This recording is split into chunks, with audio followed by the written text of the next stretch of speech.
On today's episode of Blue Glasses Math, I have an amazing conversation with Dr. Nicki Newton. I feel like Oprah again. I have all these amazing people coming to talk to me, and Nicki is definitely at the top of that list. Dr. Nicki is the author of more books than I can count.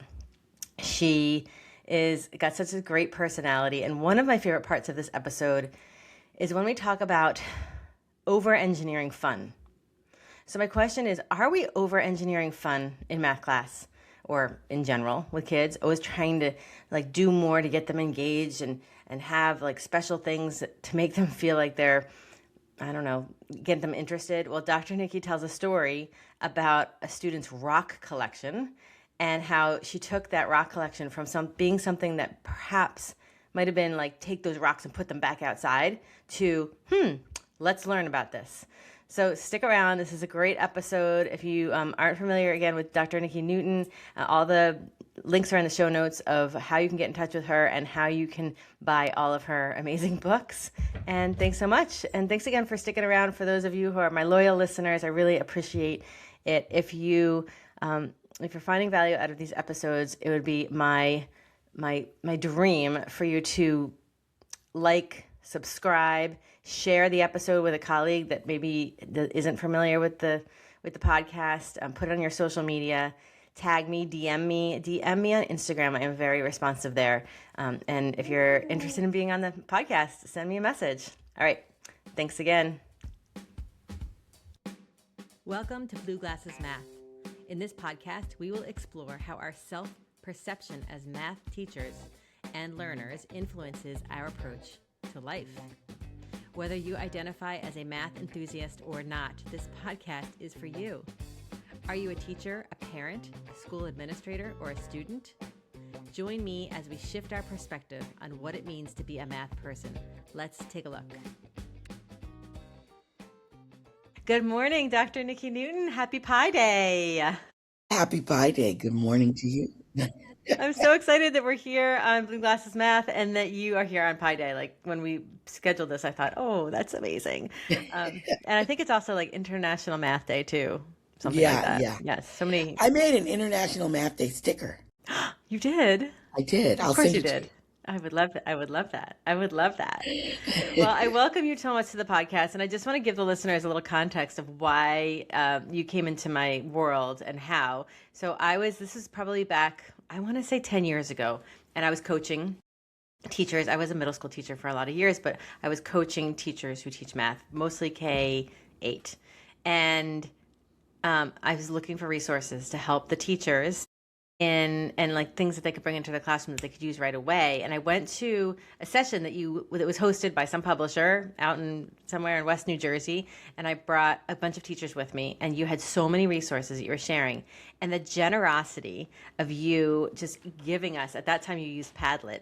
And this Padlet was massive with links to every single thing you could possibly imagine, but explanations also as to why those things would help your students and help you teach math better. So I thank you for that gift that you've given. And I know that you've written 5,000 books. So I will link some of them in the show notes. And we'll get into all of them. So yes, but I'm so excited to have you here today. Well, thank you. I'm honored to be here. So great. Okay. So we start with the same question that all of my guests is what is your math story and what brought you to this space? What are the people, the experiences, the moments that you remember as a student learning math that might have influenced where you are right now? Well, actually, I did not grow up as a math person. My dad was an engineer. So I got through school because my dad was an engineer, because he could help me with my homework every night. And he just said, this is how you do it, because he thought that way. It's just this is how you do it. And so I grew up really not liking math. I was like, this is how you do it. This is how you get the answer.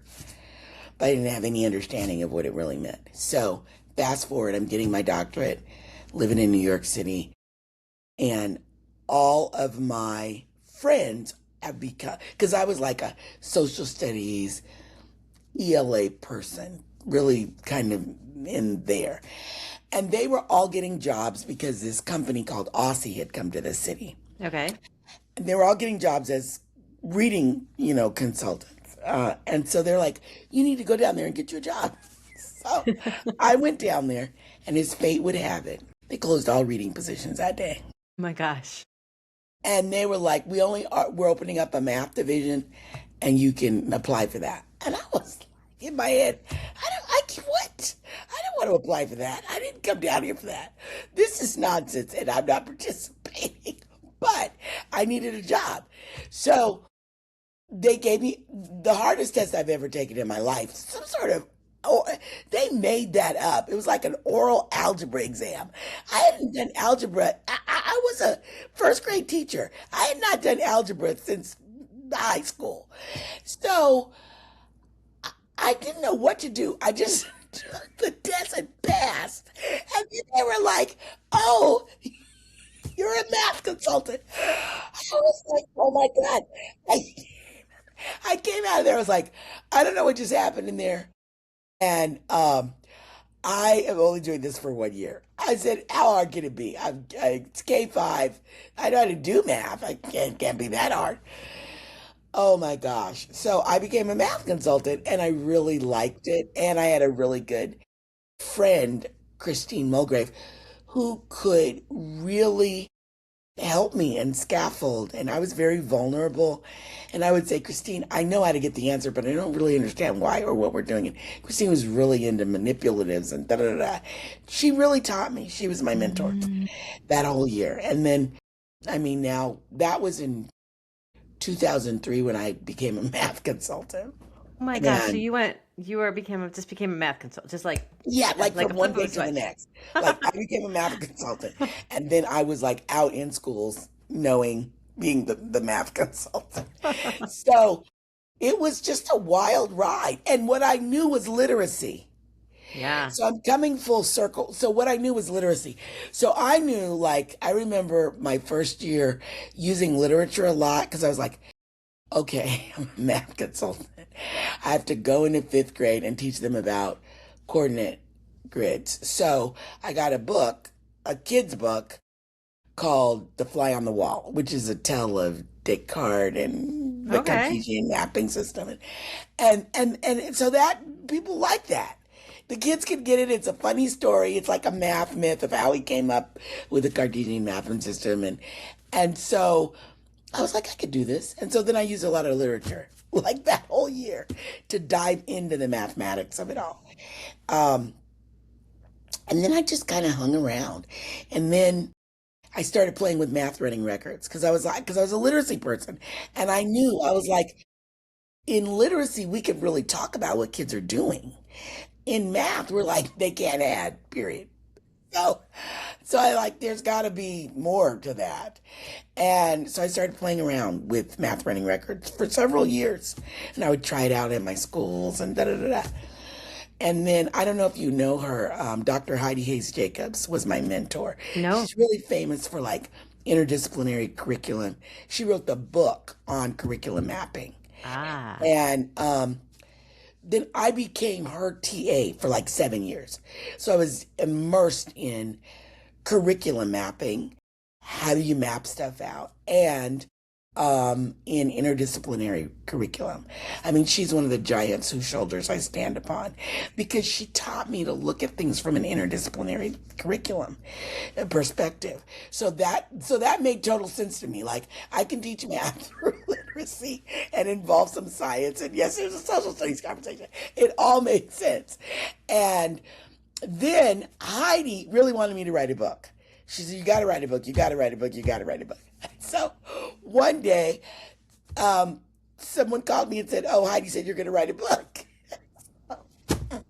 And you hadn't agreed to it yet. So, yeah, I mean, and she has been such a blessing in my life. So then I was like, I am? And he was like, yes. What are you writing it on? And I was like, I guess guided math. I do a lot of guided math. So then he really stuck with me because my mother was dying at the time and I couldn't wrap my head around it. And he just stuck with me. He was like, you're going to write a book. I know your mother's dying. And when she's done and that's gone, you're still going to be here and you're going to write a book. And so he stuck with me for a couple of years. And I wrote that book, Guided Math. And that was And your first then book. Your first book, yes? that was my first book. And so if you look at it, you could tell I was a literacy person. My first really four books parallel. So that's how I got my main editor, Lauren, Okay. through that small company, which they then sold to Rutledge. And I went right along with Lauren. Well, So, she looks like she like took you under her wing, you know? yeah, and then we've just been a pair since then. You know, I respect her. She's been really patient and kind, and she just knows me. That's the main editor. I write for other companies, um, but I mean, Lauren's been there forever. Um, so I wrote guided math because I knew guided reading. And then I wrote Mm. math workshop because I've been teaching almost 40 years. I started teaching in 1988. So I was around when the pendulum was happening Yes. with, because it's all a pendulum. So Yes, ma'am. literacy had gone back to whole language. So I was in that thing. But I really believed in phonics and whole language. I remember my principal coming in my room. He said, I know you're in here teaching phonics. I am. I said, I sure am. We sing phonics every morning. And he said, I'm not going to even bother you. He goes, your kids are learning. They know what they're doing. I don't care if you're in here doing phonics. 'Cause phonics had Like, been like banned or whatever.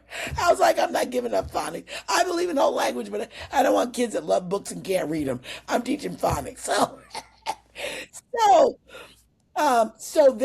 so I say that because it was like big, huge, Mrs. Wishy Washy, all that stuff, big books for little people, and I got immersed in math their way, jobs and stuff like that.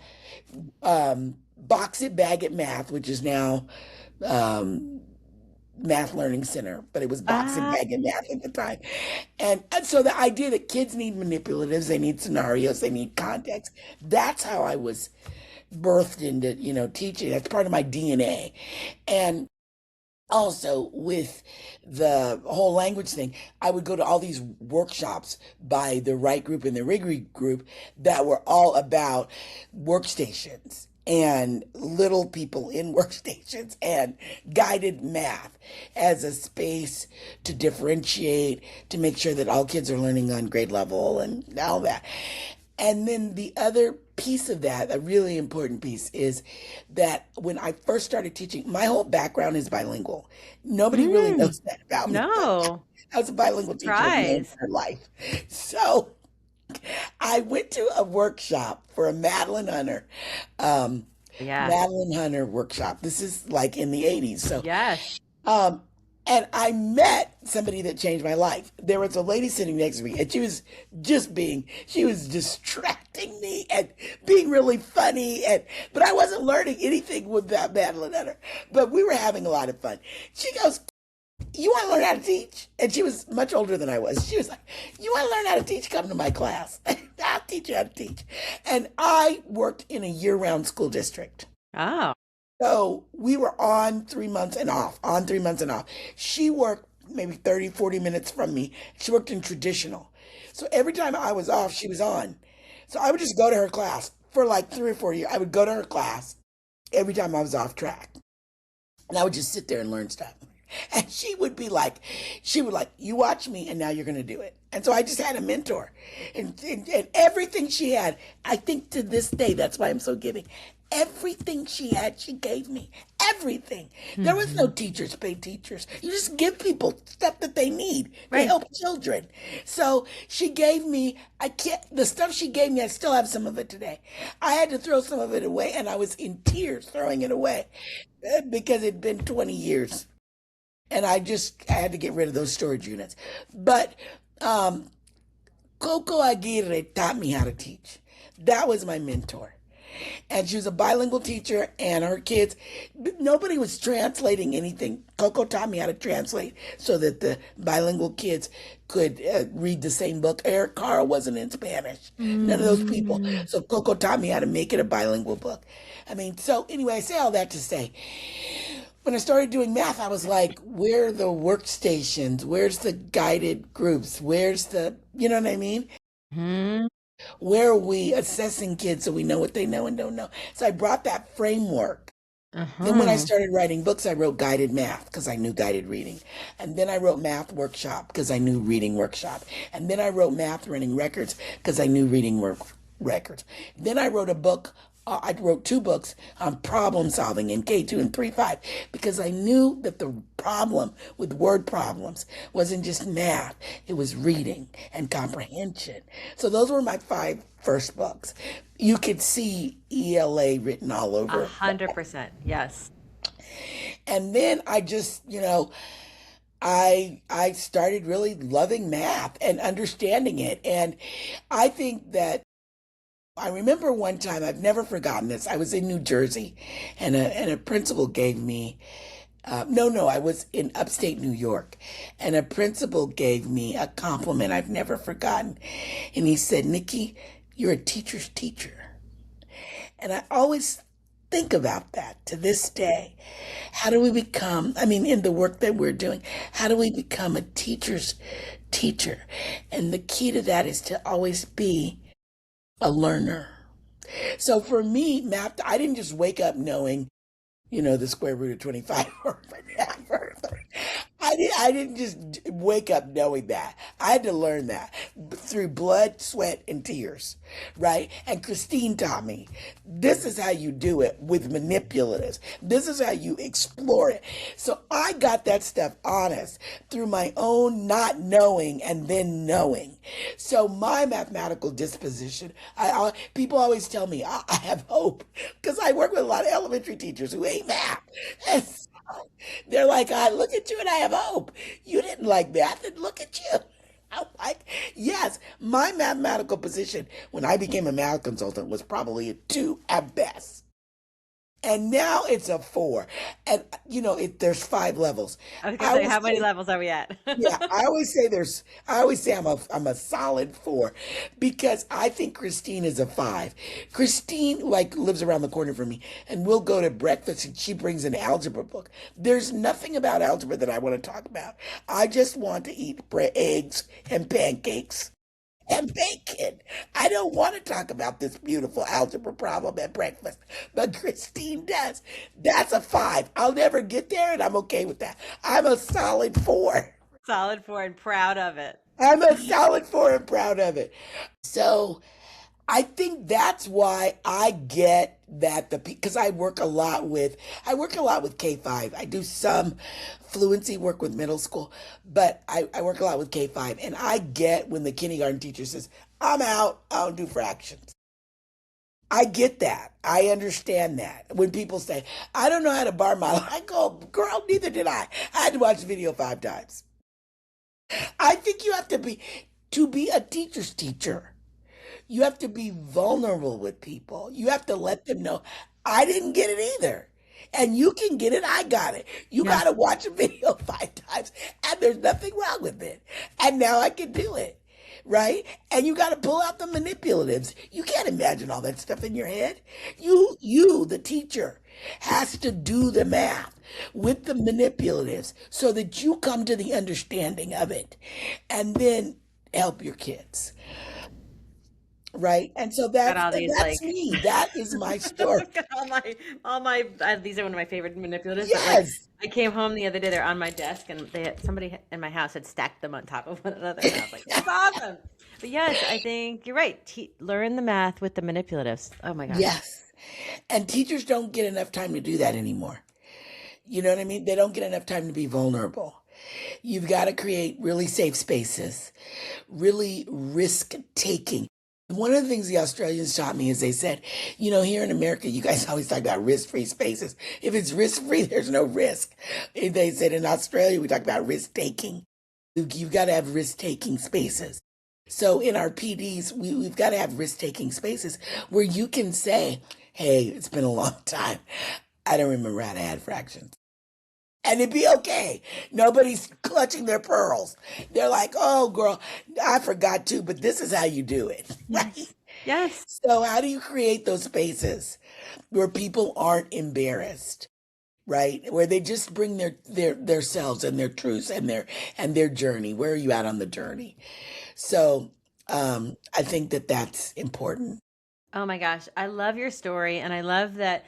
I think my favorite part of your story is that when you just got handed over, okay, now you're a math consultant, because right, and that you were like, no, oh, hold on, no, no, this is not for me. But I think you're like the perfect person for the job because you're the kind of person who I wrote down like authenticity, vulnerability, and I think we need more of this in schools. You know, where it's been so long. Think even with the Common Core, I really believe that we still are so focused on answer getting in math class, Yes. so Yeah. focused on answer getting, and So focused. it's like setting up those spaces for the professional learning to happen so that Yes. teachers start to realize even in themselves that Yes. in order to do math it's way more than getting the answer. It's way more than getting the answer. And if you look at at some day, I want to write about this.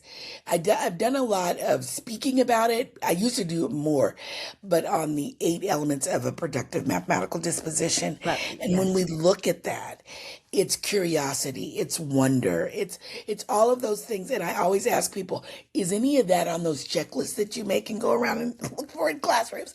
Is wonder a category? Is curiosity a category? Right? yes, What does it mean to be curious? And how do we cultivate that in schools? It's not on page 7. It's just not. And so, as much as you want it to be, it's not on page 7. Um, how do you cultivate curiosity among children and among teachers? Because if you're just telling teachers what to do, then you're not cultivating curiosity. you know, something happened last week. I was in a school and I heard an admin say, but our teachers haven't been trained on that. And she wasn't talking to me, she was talking to another administrator. I couldn't help but think, I was sort of on the side of the conversation. I couldn't help but think, train them on what? Right? So like what does training mean to you? Like training me, I think for her meant like they don't have the 5-step process of doing the whatever thing he wanted them to do, that the other administrator wanted the teachers to do. And I'm thinking, have you created spaces for your teachers to just do some math? Yes. Well, it's interesting that you ask the term training. I can't get the voice of Celia Euler, which was one of my professors. She used to always say, "We don't train teachers, you train dogs." She said, "We educate teachers. Oh my God, that's In the business of amazing. education, we're not in the business of training." And I've always, that's always stuck with me. Don't Another train. thing that's always stuck with me is, um, I'm missing her name right now, but she was very famous in disabilities. And she's the person that coined writing disabilities as dis with a slash, abilities with a capital A. I'm forgetting her name I right don't now. know. I'm not sure She who that always is. focused on the idea that it is the ability that we are focusing on. And then my other professor had a big, huge, I've never forgotten. This is 20 some years ago. A big, huge box. And she said, and the sign said, labels are for boxes, not kids. And I've never forgotten that. And I write about that. I think about that when people are labeling kids. Labels are for boxes, not kids. Right? So a lot of my philosophy of education comes from when I initially became a teacher and then my graduate work. Those professors, Lynn Goodwin, all of those professors like shaped um, who I am and what I bring to it. And, my professor Leslie Williams, who is gone now and in another space, but her voice echoes all around me, right? That equity is important, multiculturalism is important. How we confront inequitable situations is important. Um, so I think that those are, some things. And then I would have to say my parents and curiosity. You know, um, I am curious about the world we live in, and I'm curious about the things that are happening in the world we live in. I am curious. So I write a lot of books because I'm curious. Yes. And as who was it? Was it Doctor? No, it was. I think it was Toni Morrison. I think it was Toni Morrison, that said, if you want to read a book and it's not written, then write it or something Ooh, along those yes. lines. So I'm always like, oh, I want a book about, I want to know more about that thing. So Hmm. that's why I write so much. I write to learn because when I write, I have to research and I write to learn. So when you see a new book coming out, you know what I'm thinking about. So I just wrote 3 books for Corin and with Erin Null. She's lovely. She puts up with me. She's just lovely. Um, and they're on AI and math. Ha. And I wrote a K2, 3, 5, and 6, 8 version. Amazing. And I wrote the 6, 8 version by myself, but I'm going to myself because I'm a K5 person. Right. I mean, I get pulled into middle school all the time, and I don't mind it, especially around fluency, because a lot of middle school kids are struggling with basic math facts. So, I work a lot on fluency, so I get pulled in those situations. But in general, I'm K5. I love K5. I know everything about K5. Everything that is possible for me to know right now. Tomorrow, I'll learn some more because I believe you're always learning and you never Listen. know it all. Yes, ma'am. So, but K2, 3, 5 was easy. 6, 8, I had to do some work to write that 6, 8 book on AI, but it's from a teacher perspective. It's what can teachers do to make their lives. I'm not going to say more efficient. I'm not comfortable with that word. To make their more lives more effective. It Mm. can be efficient, but it needs to be equitable. So I'll give you an example. Yeah, tell me. People say, oh, it makes your life so much more efficient. First of all, we know AI is a hot mess. So we have to hold 2 truths in our hands at the same time. AI is a hot mess. It's terrible. It's racist. It's sexist. It's biased. It's ruining the environment. All of that is true. At the same time, it's one of the best things that's ever happened to us. It can revolutionize education. It can help us reach our kids. It's 2 truths at the same time that are battling. Yes. So people say, oh, it's so more efficient, but it's really racist. So if, for example, all these people were using AI to do behavior intervention plans, Oh my gosh. and then social media, I forget the exact name, the social media company came out and I have all the notes with the names. They did an audit and Mm-hmm.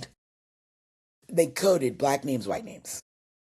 They found that the intervention plans for the names that were black were much harsher, much more severe, much more. And they were like, this is outrageous. So they talked to the companies, and the company's like, oh yes, we're so for equity. Let's check this out.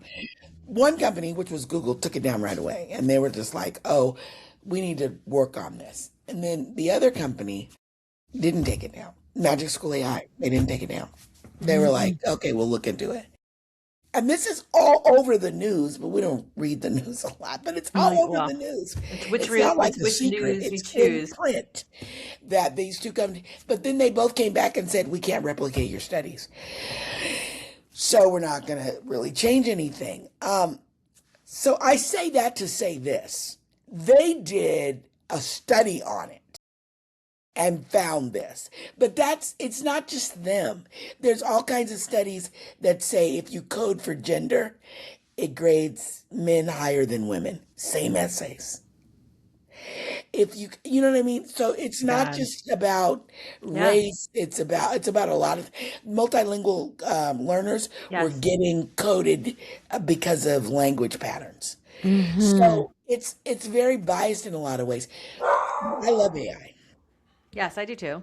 And I wanted to write about it. I So couldn't I live wrote without it. it, you know? Yeah, I wrote 3 books on how it can change your life, how it can make you more creative, how it can help your kids learn. I use all of them. A lot. I don't use all of them. I use a lot of them, and I'm excited because every day is something different. But I'll give you a middle school example. Yeah, please. Middle school, it's not. I'm a K5, but I was writing about creativity in lesson planning and AI. So I asked AI to give me creative ways to teach the Pythagorean theorem. And it was hysterical. It said be an be a TikTok influencer, a Okay. social media influencer, and present the entire lesson, because that's what our kids watch. Present the Mm. entire lesson as if you are this social media influencer. And it was just Like so trying to convince crazy. somebody to use the Pythagorean theorem or something? Yes. Yeah, and it was just really crazy. But that's not the one that I like the most. Next, it said, let's make this into a soap opera. Oh, that's And it was so fantastic. hysterical. It was hysterical. I will send you the thing of it. Please. It was absolutely hysterical. There's these two people, and they're one of them knows and one of them doesn't, and they're talking about the Pythagorean theorem, but as if it was a soap opera. And then what I challenged AI again because of the bias. I was like, why's the girl got to be the one that doesn't know? Oh, Make the girl the one that knows, and that she's teaching the boy. And so I did it. And then um, it was magnificent. And then it said, let's make it into a telenovela. And so, which was even yes. more. And they were like, the Lots of drama. sacred, right? This is the sacred formula. And it was just so funny. And yeah, they were talking about the Beyonce to news. And I mean, they were just doing a lot. And it was hysterical. And it was written as a reader's theater, as a soap opera. That's fantastic. It's everything that middle school children love. Drama. It was just drama. And Yes. it was so non-intimidating. And Yes. yet the mathematical integrity was really tight, Yes. right? I think AI can help us think of things like that. People call it a co-intelligence. People are afraid of that, but so it can enhance our intelligence. I really believe that. I think we bring things to the table and it enhances the things it can do for multilingual learners, because we have a lot of monolingual teachers that are teaching multilingual learners and they don't know what to do. AI can totally up your game. If 100%. you do multilingual learners, you go in there, you create a gym or a GPT, that lesson plan specifically for multilingual learners and neurodiverse learners. It'll give you the language stems, it'll give you the vocabulary, it'll give you the teacher, the 6 levels of questioning according to the WIDA standards. It'll do all that. It's a game changer. I said, I started really getting into AI a year ago.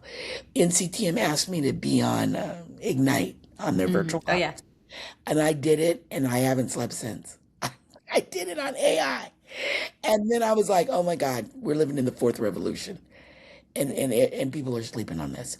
And I've written 3 books in 1 year on AI. That's And I incredible. have like 3 more that I'm writing. I'm Yeah. writing. I just did a conference with Christina Tondebol. Yes. I was part of that conference, and I wrote about. I spoke about AI coaching math with an AI edge and how it can really change Yes. the game. I used it the But other day. I used it AI the other day. I had a bunch of games that I've shared with teachers that some of them I've made up and some of them are things that I found online. And I took all the games and all the directions and I uploaded them to an AI platform. And then I asked it to put everything in, put the standards, like create a spreadsheet, put yeah, all the links. The links are there. And then it also asked some really good teacher questioning that you, yeah, because like it's not just about playing the game, it's about yes, what is this game teaching you about place value or about fractions. And it gave like a stem for a teacher to ask. And I thought, yes, well, this is so much better than just giving a teacher a link to a game. totally. And it's now all That's in a it. spreadsheet. That's the work. And now every teacher I go see, I can just give them the spreadsheet. I don't have to think about it, right? So for me, it made my life more, what did you use? Efficient? It's like more effective. It's more Yeah, effective. It's efficient and yes. effective because It was efficient and effective. I don't Yeah, have to go searching. And then also I have a very it's all clear, right there. yeah, Well, amazing. one of the things I've been doing with AI, I do it like now almost every classroom I go into because I love it.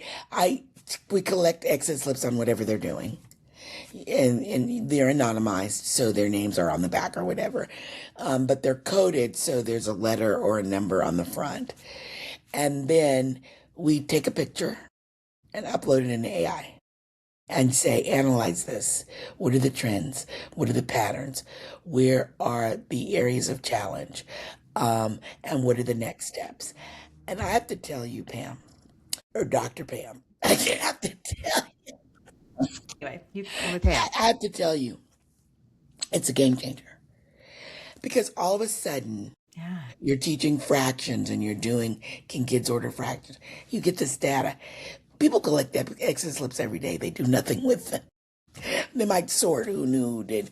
But now you can look at trends, who did it, who almost got it, what error patterns were being made, how were they being made, what do you need to fix it? What if then, because I always ask for an if then chart. So if students did this, then what's the next teacher move? Brilliant. And you get all of that and you get it in a minute. And right there, you can conference with the teacher. Oh my gosh, look what it said. What do you know?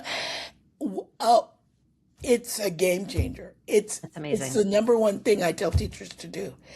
Do those exit slips, upload them. Hopefully ideally they have secure systems. So maybe they're using Magical School AI or EduAid or any of those.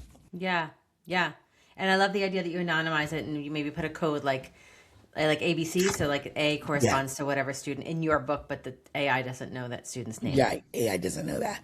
That's cool. So, I mean, I think that that's the thing that we need to be thinking about in math ed more and more is how are we going to harness this for the good of students? Because it's not going away. And, if you look at other nations, they are really much farther ahead than the United States. We're still policing it in most places. Yes.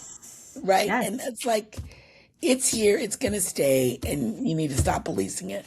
How are you going to teach children to be AI literate? But, a lot of people say little kids shouldn't even be on it. It's not safe for them. I mean, I think if they're in a protected environment like a Magic School or EduAid, it's safer. But I just was watching something by the Brookings Institute, and they were like, it's not safe. It's just not safe for little kids right now. I would agree with that, but I also think it's because little kids should be outside digging in the dirt. Yes, little kids should be bored. They should be good and bored. I was just reading an article about how boredom is the portal to creativity, and that we don't give kids in this age time to be bored. No. The second they are bored, we hand them glass and say swipe. The second they are bored, parents do it, teachers do it, everybody's doing it. And so kids don't know what is it, because when you're bored, you make up stuff. The broom becomes a rocket ship. That box becomes a boat. When you're bored, you get there. And we don't allow our kids to be bored anymore. I think we're over engineering joy or something. Yes. I just I like that. We are over engineering joy. We are over engineering joy. Like it's like, okay, what do students get? Okay, I was in a classroom just the other day, 5th grade classroom, and I asked the students this question. Like, I was unprepared. I got to admit, I walked in. I was supposed to coach a teacher. She wasn't in the room. So I was like, okay, there was somebody else in the room, but another adult.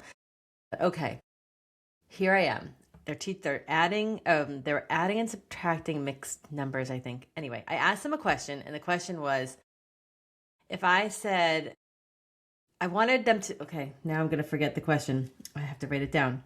I asked them, what is the biggest number that would make the statement true? And it was like X over Y, or like box over box. I didn't use variables. Yeah. Like box over box is greater than 1 or something like that. And it doesn't really matter what the task is. I mean, it does. But what was more important is the room got completely silent. And the other person in the room was the co-teacher, but she had already told me she had like skipped a couple lessons because she's like, I don't know how to teach that. And the teacher wasn't here and blah, blah, blah. And I was like, okay, no problem. The class got quiet and they all looked at me like, aren't you going to tell us how to get that answer? And I said, well, you know what I'm going to do? I'm going to set my timer on my phone for 4 minutes and I'm not going to say one word to you. And I'm just going to let you think. At the end of that, when my alarm went off, I said, what did you learn? And one of the students said, I learned that using my brain feels really good. Wow. Wow. And I was like, yep. And I looked over at the co-teacher because she was getting nervous because she didn't feel like they were producing anything on their boards. And they started to eventually, it took about 2 minutes for any of them to take like pen to their dry erase boards. Yes. But once they started doing it, it was like, yeah, I felt really good to use my brain. And I thought, That is okay, so powerful. right? Like we are squashing, Yes. we're over engineering joy to the point where we feel like we need to be part of it. I need to write that down. Over engineering. Maybe that's our next book. That's our book. Dr. Nicki Newton Engineering saying it joy. live on Blue Glasses Math on Pi Day. I mean, my God. We're over engineering joy. And I think that's true of parents. I think I have a lot of friends who will say to me, listening to your podcast actually helps me be a better mom. When my kids come home for homework and I have no idea how to do fourth grade math. Yeah. And my friend who I was talking to just yesterday, I said, I think you need to be on my podcast. And I think we need to do a parent spotlight, because she said what she learns from listening to the guests is she learns that she doesn't need to know all the answers, right? So this circles back to you becoming a math consultant, just not because it was Tuesday, right? Like you didn't know all the answers, but you learned from your mentors. And the reason why you learned from your mentors is because you demonstrated that vulnerability. Yes. Right? And isn't that what we kind of want in classrooms? Like we want kids to not feel like they have to, the only way they can be happy in math class is if they're quick and producing answers. Yes. It's true. It's true. And we've got to get back to that, to exploration, to thinking, to context, to joy. Yes. What happens if we say, in this lesson plan, be sure to incorporate joy? Ooh. Right? What just, I love how that. does that? This is giving me the chills. Just that little thing. How does that change everything? And right, I have a friend who's writing a book about inquiry in math class, and the book's not out yet, so I won't say the title, but he actually is he in Singapore or Thailand? He's on the other side of the planet. And he calls them provocations. So we'll ask student a question like what I just said is like, what number would make this statement true? Yes. What's the biggest number that would make this statement true? What's the smallest number? And I feel like we wait for those questions until we have to like draw a line. And I'm talking about high school, upper middle school, high school. Draw a line with 2 arrows on the end, put an open circle or a closed circle. For those of you who teach middle school and high school, you know what I'm talking about. And make it an inequality. But I'm like, you can ask that same question to a fifth grader and make them use their brain. Absolutely. Right? And I'm like, absolutely. Yeah. And brings them joy. And then, yes, it brings them. I love that she said, what did she say exactly? I liked using my brain. She said, I realized how good it felt to use my brain. How good it felt. And I'm like, this is all about feelings. It's all about feelings. Anything we do in life is about how we feel, right? We do things like I'm doing this podcast because I want to feel connected to other people who have amazing experiences learning math. And almost every single guest I have interviewed who are seen as quote unquote math education experts, including yourself, start off with some type of story where math was just not something that I was tapped into. Very few of them come in and say, like, I was a math whiz, right? I was a math whiz until third grade because I could memorize really well. And then after that, everything fell apart, but I think that's what makes us really, you said a teacher's teacher, because we're always learning. Yeah. Yes. Giving students joy in math class. Yeah. Okay. So now I'm going to ask a hard question. What is like something that we could help a teacher do that brings joy into classrooms, but also it doesn't like add one more thing to their plate? Because I think that's part of the problem right now. I think these teachers are like, well, that's one more thing. There's so many initiatives. I'm like, this is not an initiative, right? Like, I don't want teachers to see this. Like when that one admin said to the other, well, the teachers need more training on that. I'm like, oh my gosh, what are we doing here? We're just trying to be human. Yes. So I don't even know what my question was. What's something a teacher can do in their classroom that would be something that's not a new initiative, not a new thing. It's just a human. I think one of the things that teachers can do in their classroom that is not an initiative, that is just about being a human, right, is ask kids to think. Ask kids to, Oh, sorry about that. That's okay. We need to ask kids to think. We need to ask kids what brings them joy. We need to ask kids, what are you curious about? We need to ask kids, nobody ever asks kids this, what do you want to learn about in math? We always say, you're on chapter 7. We're doing chapter 7. I don't care if you know chapter 7 or if you're not ready for chapter 7. We're doing chapter 7. And that's what we're doing. And we're all going to focus on chapter 7. And then we do chapter 7 and have the audacity not to connect it to their lives. You mentioned something I think before we hit record about, a student brings a Barbie doll to class, or a student brings, I don't know, something to class, anything, and we say, put that in your backpack. Yes. So I'll tell this really fast. A long time ago, I want to make sure the alarm thing is off. Okay. A long time ago, when I was teaching, this probably happened 35 years ago, but I still remember it. The school had dug up the entire perimeter of the school. And then they banned rocks. You're not allowed to touch rocks. We're in an elementary school. Nobody can touch rocks. So, you know how that went. So one day the kids came up to me.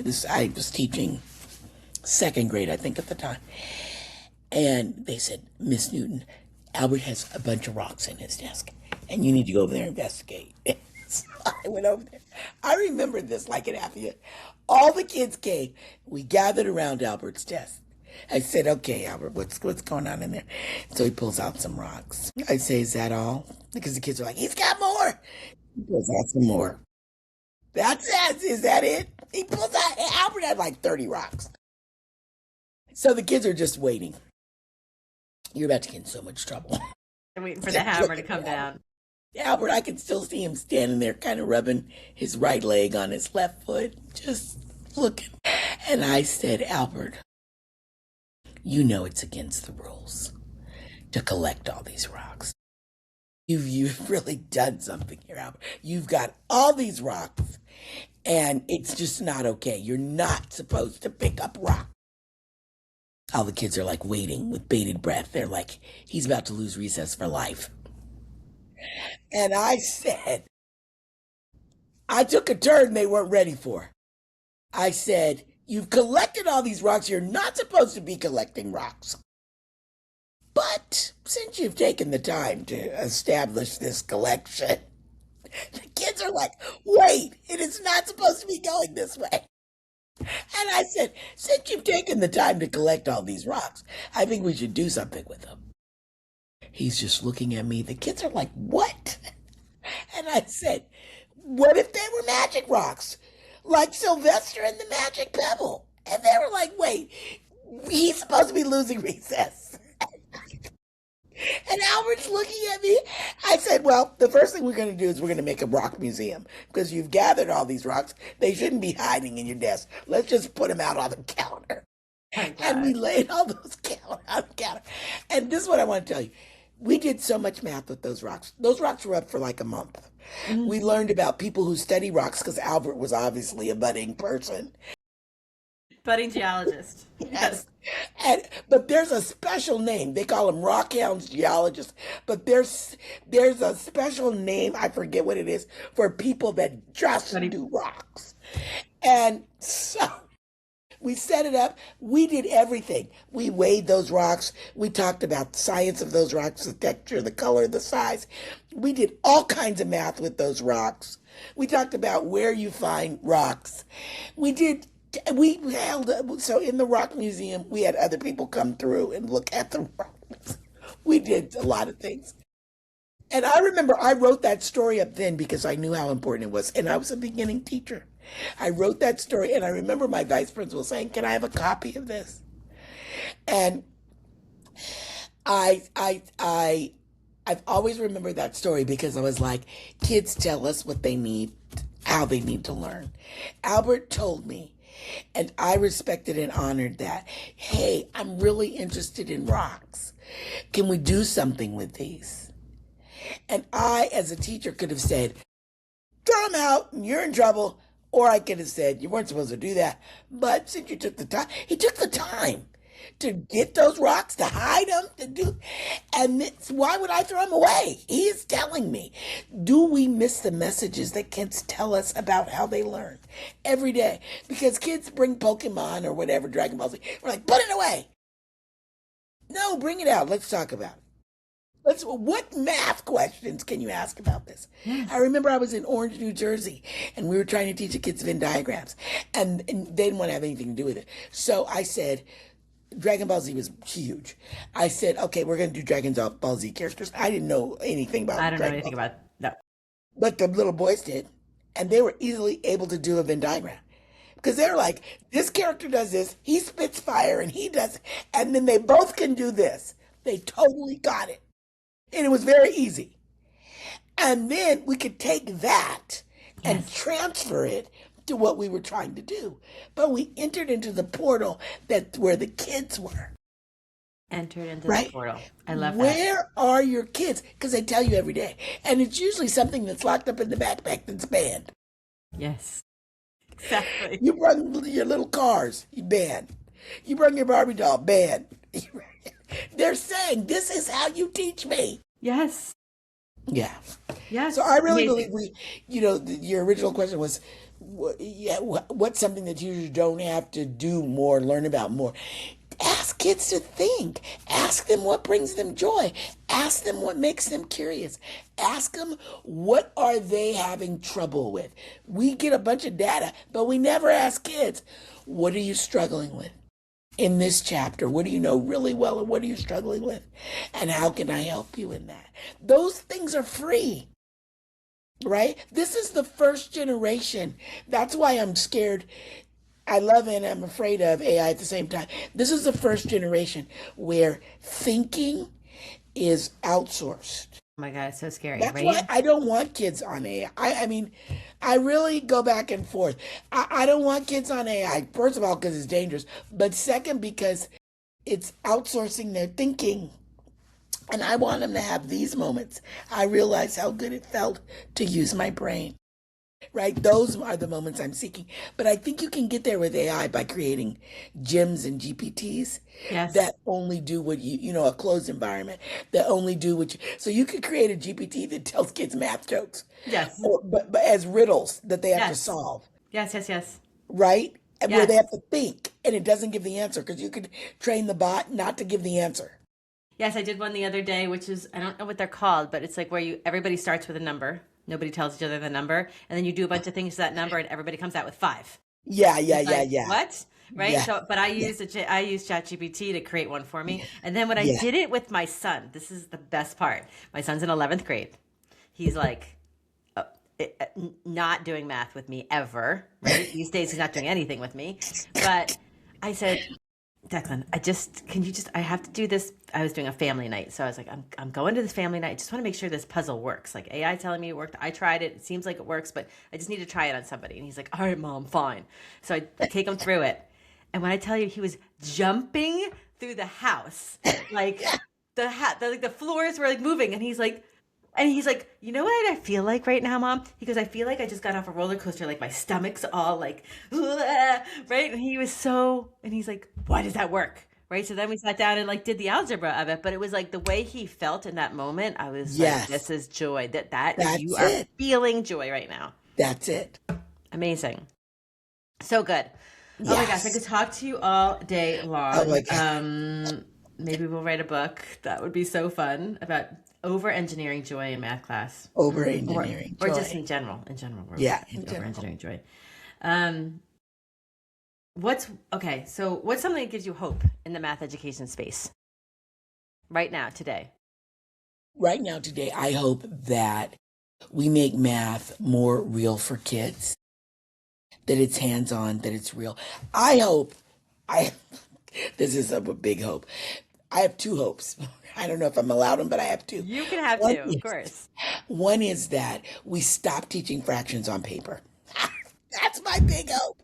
Whoop, whoop. I've been playing with this idea in my head that we have math labs, just like you have a chem lab.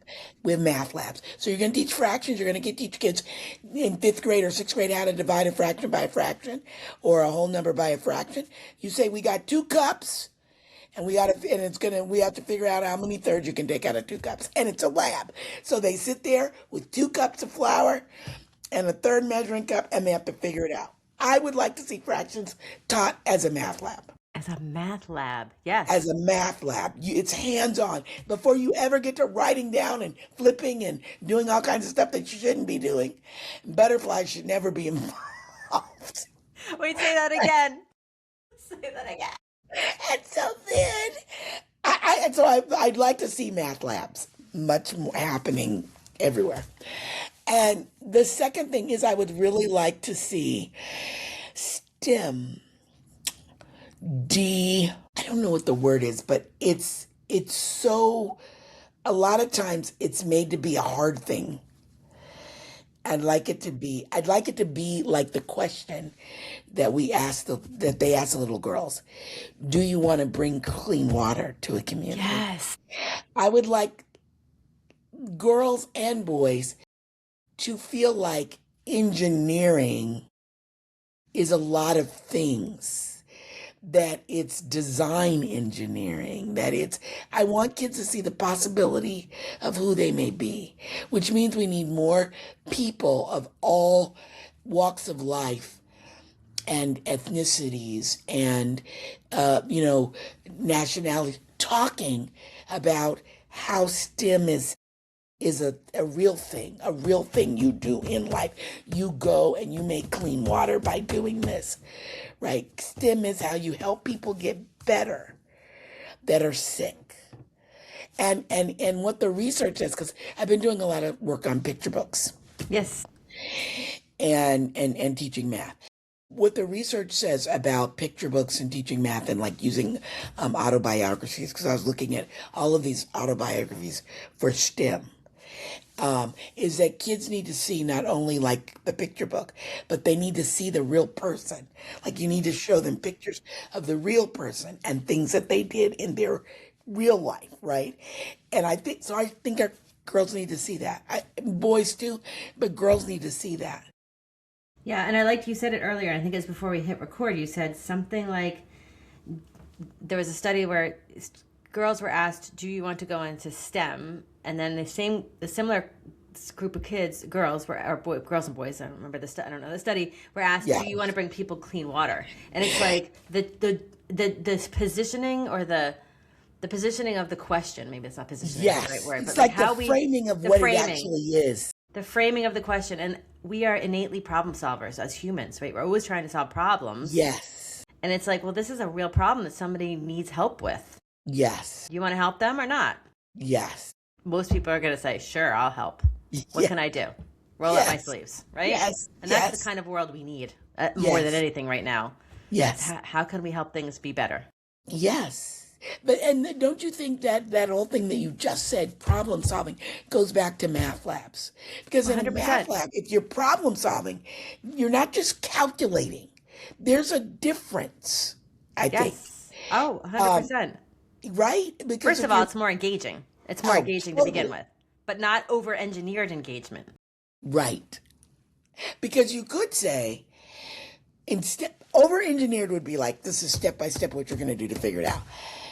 But just putting 2 cups and a measuring cup and saying, this is the problem. I need you guys to figure out how you're going to use these tools to figure it out. And just let And them now they be. have to think. And then just let them be. Amazing. Because then they have to think. They have to think. You have to think. You have to talk. Yeah. And think about how good that makes people feel when they actually are given the chance to think. Yes. Incredible. Yeah. Maybe that's our book. The Chance to Think. Chance to think. I love it. The Chance to Think. That gives me the feeling that I just got off a roller coaster. Like, whew, yeah. Awesome. So where can people look for you, find you? Where is someplace that they can find more about Nicki Newton? I'm on social media. So I Yeah. do TikTok, and I think it's Dr. Nikki. And I do Blue Sky. I stayed on Twitter. I know a lot of people left for all the right reasons. I stayed on Twitter because a lot of people stayed on Twitter. And if you want to reach people and be in conversation, a lot of people did not move to Blue Sky. So I moved to Blue Sky, but I stayed on Twitter. And I do Facebook and LinkedIn. And on TikTok, I do a lot of silly stuff. I have to see. I'm not on TikTok. But Really? Not It's yet. all geared. I mean, the majority of it is geared K2. So I wear a lot of silly hats. Like I did the 100th day of school and I did a whole bunch of stuff. I'm really silly on TikTok for like primary stuff. That's fun. Amazing. Yeah, Well, thank you so much for being here today. it's an I've honor. so enjoyed this conversation. So fun. And yeah, well, enjoy the rest of your Pi Day. All right. You too. Thank you so much for having me. Of course.